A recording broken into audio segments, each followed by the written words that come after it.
remove your inquiries from your credit report.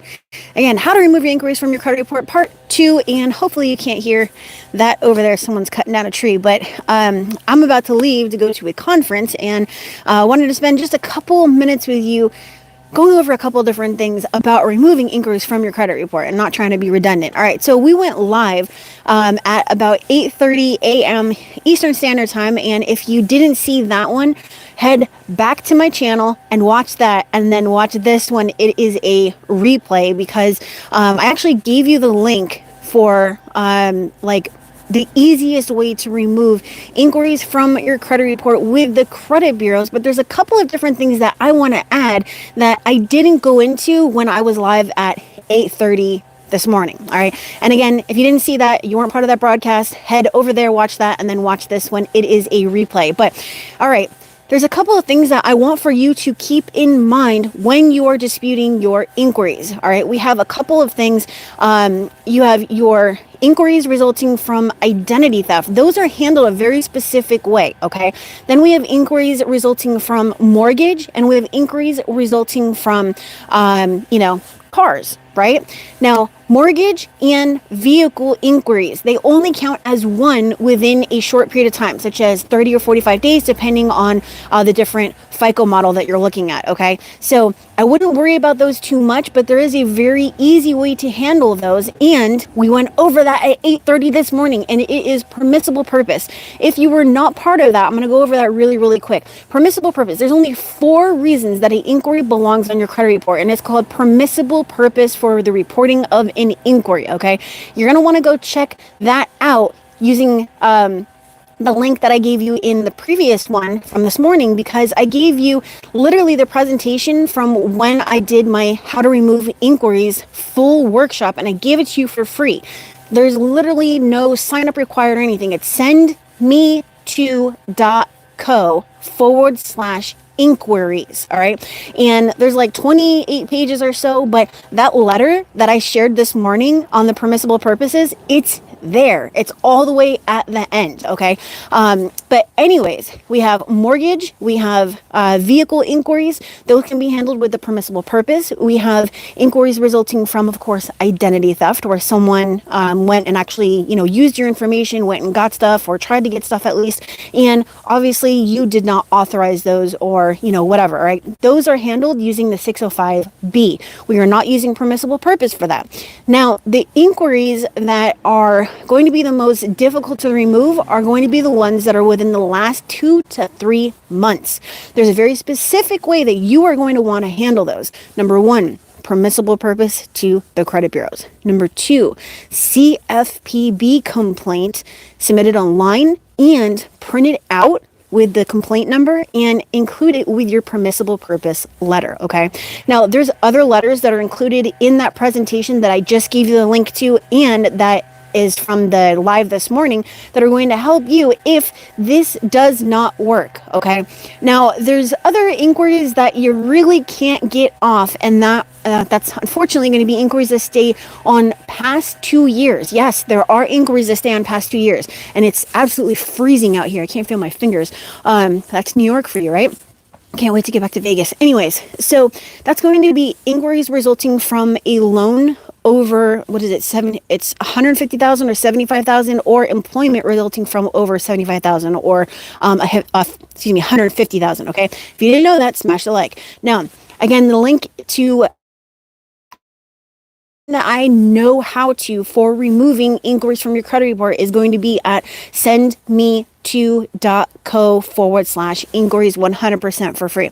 All right. So what do you do if you pull your credit report and you see, a bunch of inquiries from, you applied, you didn't get it, but you do have, let's just say Capital One, right? Let's backtrack. You have Capital One, but even though you have an account with them, you applied for something else, but you didn't get it. How do you handle that situation? Because you have to be very, very, very, very, very, very careful, because they can actually remove that account, not from your credit report, but your ability to use it, because, you're basically saying, well, I didn't apply for that. So this is the way that you're going to handle it. You have Capital One, but your Capital One account is from 2 years ago. Your new inquiry is from 2 months ago, okay?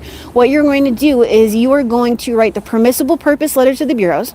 You are not going to do a CFPB complaint. You are then also going to write a letter to Capital One, letting them know, hey, I know I have XYZ account with you, but when I applied 2 months ago, you didn't approve me. Unfortunately, that's kind of screwing up my credit. You don't want to say screwing, but, messing with my credit. And I would appreciate it if you remove that from my credit report because you didn't give me a firm offer of credit. And you want to come at them in the kind of like, can you help me out here type of deal, all right?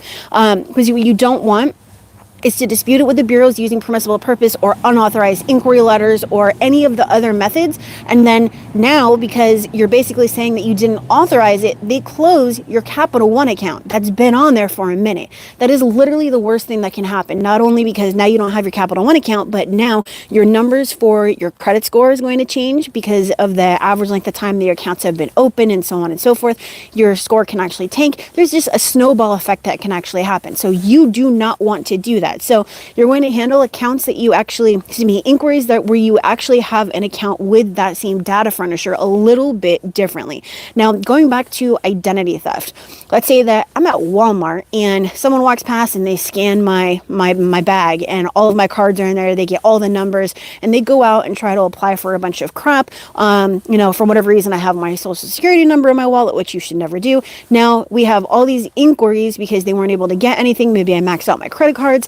And the bureaus don't want to remove the inquiries because they don't believe you're an actual victim of identity theft. How do you handle this? Because the reason I'm bringing this up is because not only did millions of consumers use the identity theft method illegally, basically, by saying that they're a victim of identity theft when they're actually not, but now it's way more difficult to remove even just inquiries because of, theft, fraud, or identity theft. So what you're going to do is you are going to separate your inquiries. These are identity theft, these are permissible purpose, and these belong to accounts. You are not going to touch the ones that belong to accounts. You are going to do permissible purpose on a different day than you do your identity theft ones, and you are going to handle identity theft first. You are going to very simply say, there's not going to be a police report on this unless you actually have accounts that were opened, but you're basically going to say, I realized that, when I pulled my credit report, I saw all of these inquiries. Then I realized that my wallet was stolen, or however you want to word it. And I didn't think that, a police report was actually needed for this because they weren't actually able to go and, commit true fraud, true theft, right? Because they didn't steal anything from you. They messed up your credit, but they didn't steal anything from you. Okay. So, I was reading through the FCRA and I fell upon section 605B, where it says that you're actually supposed to remove these things, in 4 business days. And while I don't have a police report, I do have a CFPB complaint because you allowed these things to go on my credit report, even though I didn't give my, explicit or, whatever instruction for these to be on my credit report. So, I don't mind retracting my complaint, but I would really, really need you to remove these from my credit report. So that's a way to get around the police report thing. You don't want to do a police report unless there's actual accounts involved. Okay. Always remember the CFPB is an actual, used to be untouchable government agency. Okay. We're not just dealing with some company that, accepts complaints. No, we're dealing with the government here. So, don't be lying. Don't submit stuff that, can get you in trouble, because I know people who actually got in trouble, and we'll talk about that one day. But anyways, keep that in mind. When you're dealing with, feds or the government or whatever, just be cool, dude. Be cool. All right.